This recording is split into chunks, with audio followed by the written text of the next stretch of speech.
फाजिल जरवली साहब থাকবেন। हैदरी 4 मिसरे में पढ़ दूं। खास आप ख्वाजा का तज़किरा कर रहे थे 4 मिसरे कि दरे सैयदा पे जो जाता नहीं, दरे सैयदा पे जो जाता नहीं है, कहीं फिर मुरादे वो पाता नहीं है। दरे सैयदा पे जो जाता नहीं है, कहीं फिर मुरादे वो पाता नहीं है। जो बुग़्ज़े अली लेके अजमेर जाता, वो इंसान ख्वाजा को पाता नहीं है। दरे सैयदा पे जो आता नहीं है, कहीं फिर मुरादे वो पाता नहीं है। जो बुग़्ज़े अली लेके अजमेर जाता, वह इंसान ख्वाजा को भाता नहीं है। मैं इसी के साथ क़िबला काबा मौलाना सैयद गफरान ज़ैदी साहब क़िबला की बारगाह में ज़रे उन्हीं 3-4 मिनट तकरीर करবেন और पर इंशाअल्लाह अपना हो থাকবেন। और फाजिल जरवली अपना रूबरू। फाजिल जरवली सिर्फ एक बार नहीं पढ़ेंगे, आप जितना बार चाहेंगे, 1 बार 2 बार 3 बार जितना चाहेंगे इंशाअल्लाह उन्हें पढ़ाया जाएगा। हमें भी सुनना, हम भी उन्हें सुनना ज़्यादा से ज़्यादा सुनना चाहते हैं। दोनों हाथ उठा के नारा हैदरी। माइक पर मौलाना सैयद गफरान ज़ैदी साहब क़िबला। नारे हैदरी, हैदरी, हैदरी, हैदरी। আসসালামু আলাইকুম ওয়া রাহমাতুল্লাহ। সবার আগে জশ্নে ইমামে আসর আলাইহিস সালাম আপনাদের সবার আমার তরফ থেকে মোবারক, এবং আমাদের সবার তরফ থেকে আমাদের যুগের ইমামকে অনেক অনেক ধন্যবাদ।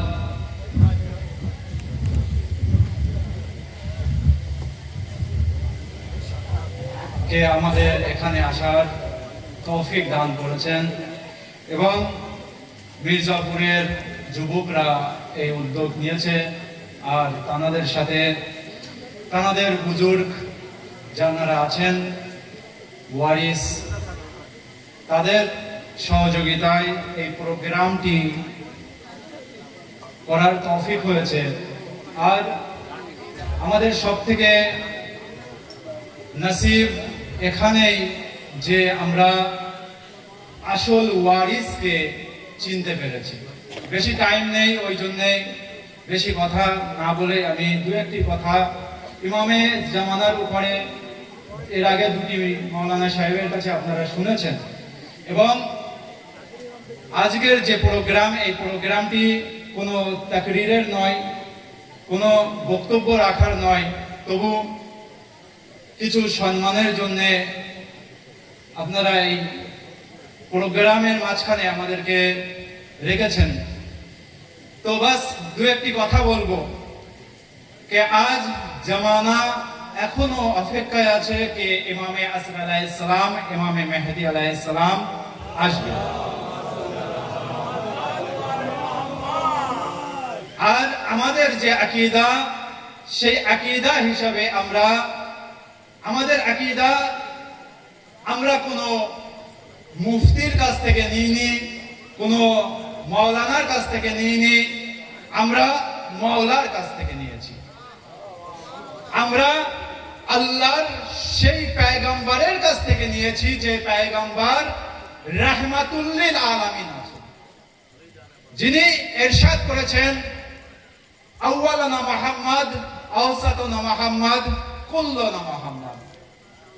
আর এই মুহাম্মদ কিয়ামত পর্যন্ত আমার এই মুহাম্মদ ওয়ারিস হয়ে এই দুনিয়াতে হুকুমত করবে। এবার ওই ব্যক্তির মনে হুকুমত করবে যে ব্যক্তি আল্লাহর ওয়াহদানিয়ত, রাসূলের রিসালাত ও ইমামের ইমামতকে মনে নিয়ে দুনিয়ার সমস্ত আমলকে আঞ্জাম দেয়। তো আজ তার বড় প্রমাণ আমরা এখানে এসে দিয়েছি যে আমরা সেই ইমামকে মানি যে ইমামকে আমরা না রাসূলের পরে ছেড়ে গিয়েছি, না আজও ছেড়ে আছি, না অপেক্ষায় আছি যে ইমামের জন্ম হবে, বরং অপেক্ষায় আছি ইমাম পর্দায় গায়েব থেকে আমাদের সামনে আসবেন।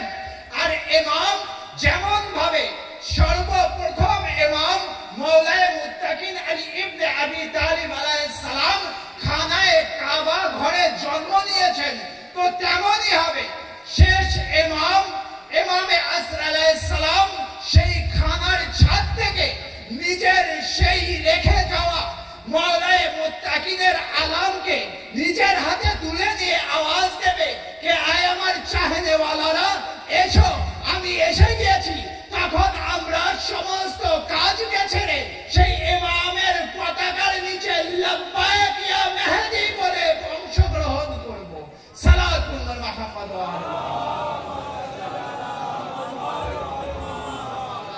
তো সেই ইমাম আলাইহিস সালামের আকীদা আমরা যেমন ভাবে রেখে সমস্ত আমালকে করি, আর এক শ্রেণীর লোক যারা সেই ইমাম মেহেদীকে মানছে কেমন ভাবে কে ইমাম মেহেদী আসবে আর হুকুমতকে নড়িয়ে দেবে।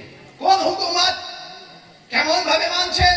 তারা অপোজিট সাইড মানছে। কে আমরা সবাই বয়ান করছি আজ সোশ্যাল মিডিয়ায় যে ক্যামেরা হচ্ছে, এই সোশ্যাল মিডিয়ার দ্বারাই বার্তা চলে যাচ্ছে দুশমনানে আহলে বাইতের কাছে। একটু গৌর ফিকির করবেন, এই 2 মিনিট আমি বয়ান করব এর উপরে। কে সোশ্যাল মিডিয়ায় যে বার্তা চলে যাচ্ছে, এই বার্তা কোথায় কোথায় চলে যাচ্ছে? আজ যে বাংলা ভাষায় আজ এখানে বক্তব্য হচ্ছে, বা আজ যে পুরো হিন্দুস্তানে উর্দু ভাষায় বক্তব্য হচ্ছে, ইরানে ফার্সি ভাষায় বক্তব্য হচ্ছে ইমাম মেহেদীর উপরে বা যুগের ইমামের উপরে ও আহলে বাইত আলাইহিস সালামের উপরে, এই খবর চলে যাচ্ছে দুশমনানে আহলে বাইতের কাছে। একটু ভাববেন যে কথাটি আমি বয়ান করতে চাইছি, কে দুশমনানে আহলে বাইতের কাছে যখন এই খবর চলে যাচ্ছে কে শেষ ইমাম যে ওয়ারিস রাসূলে আকরাম রেখে গিয়েছে, সেই ওয়ারিস খানায়ে কাবা ঘরে আসবেন এবং আদল ও ইনসাফ থেকে দুনিয়াকে ভরিয়ে দেবেন। আদল ও ইনসাফ থেকে দুনিয়াকে ভরিয়ে দেবে।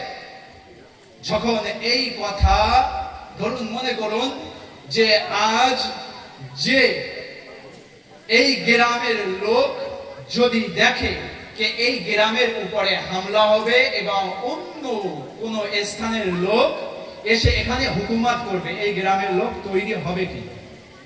তাদের সাথে মোকাবেলা করার জন্য অবশ্যই তৈরি হবে।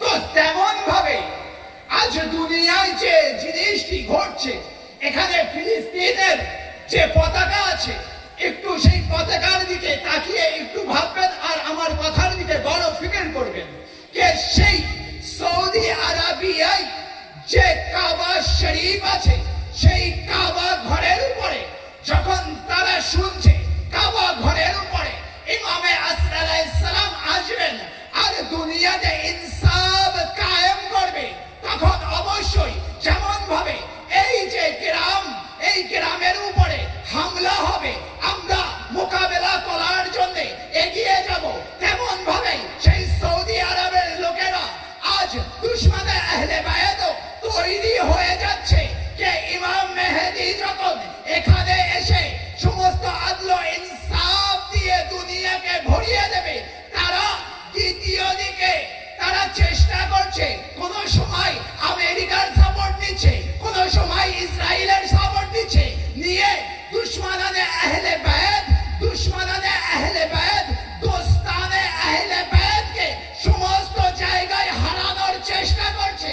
এর বড় প্রমাণ এটাই আছে, ইরান শুধু ফিলিস্তিনকে সাপোর্ট করছে, আর তাছাড়া আর কোন মুসলিম দেশ ফিলিস্তিনকে সাপোর্ট করছে না।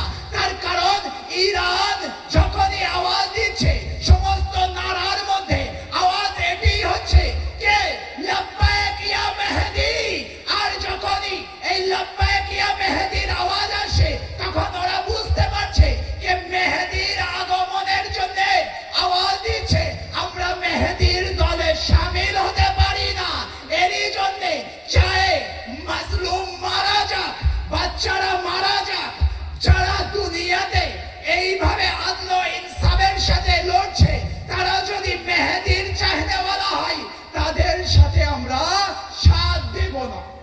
তাহলে বুঝতে পারছি কে আজ যেমন ভাবে আমরা ইমামে মেহেদী আলাইহিস সালামের ভালোবাসার জন্য এখানে জমা হয়েছি, তেমন ভাবে এমনই বৈঠক দুশমনানে মেহেদীর মধ্যেও চলছে। কে দুশমনানে মেহেদী এটি ইন্তজাম করছে কে ইমাম মেহেদী যখন আসবেন তখন তার মোকাবেলা করার জন্য আমরা দাঁড়িয়ে যাব, কিন্তু মাওলার জুলফিকারের সামনে কোনো ক্ষমতা চলবে না, কোনো সুপার পাওয়ার চলবে না, কোনো শক্তি চলবে না, শুধু চলবে মাওলার জুলফিকার আর আদল ও ইনসাফ। আসসালামু আলাইকুম ওয়া রাহমাতুল্লাহি ওয়া বারাকাতুহু।